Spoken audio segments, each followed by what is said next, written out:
ವೀಕ್ಷಕರೇ, ನಾವಿವತ್ತು ಸಕ್ಕರೆ ನಾಡು ಮಂಡ್ಯದಲ್ಲಿದ್ದೀವಿ. ನಾವೀಗ ಏರ್ಪೇಟೆಯಲ್ಲಿದ್ದೀವಿ. ಮಂಡ್ಯದ ರಾಜಕೀಯ ಅಂದ್ರೆ ಇಡೀ ಇಂಡಿಯಾನ ತಿರುಗಿ ನೋಡೋ ತರ ಇರುತ್ತೆ.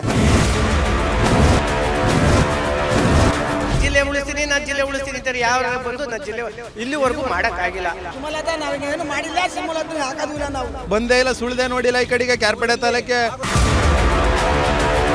ಇವಂತವ್ರಿಗೆಲ್ಲ ಓಟ್ ಹಾಕಿ ನಾವು ಗೆಲ್ಸ್ಬಿಡೋಲ್ಲ, ನಮ್ಮ ಹೆಗಡೆ ತಗ ನಾವು ಹೊಡ್ಕೋಬೇಕು. ಮೈತ್ರಿ ಆದ್ರೆ JDS ಬಿಜೆಪಿ ಓಟ್ ಹಾಕಿ. ಸುಮಲತಾ ರಮ್ಮಿನ ಕಾಲ್ಭಾಗ ಮಾಡಿಲ್ಲ.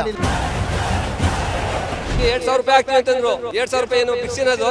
ಸಿದ್ದರಾಮಯ್ಯನವ್ರು ನಮ್ಮ ಅಪ್ಪನಿಗೆ ಕ್ಯಾರ್ಪೇಟೆಯಲ್ಲಿ ಅಭಿವೃದ್ಧಿ ಏನೂ ಆಗಿಲ್ಲ. ಅವ್ರದ್ದು ಅವಳಿಗೆ ಸುಮಲತಾ ಟಿಕೆಟ್ ಕೊಟ್ಟ ಬಿಜೆಪಿ ಇಂದ ಸೋಲು ಕಥಿತ. 10 ಜನರಿಗೆ 3 ಕೆಜಿ ಕೊಡ್ತಾನೆ. ಎಟ್ಲ ಮೂಲೆ ಅದು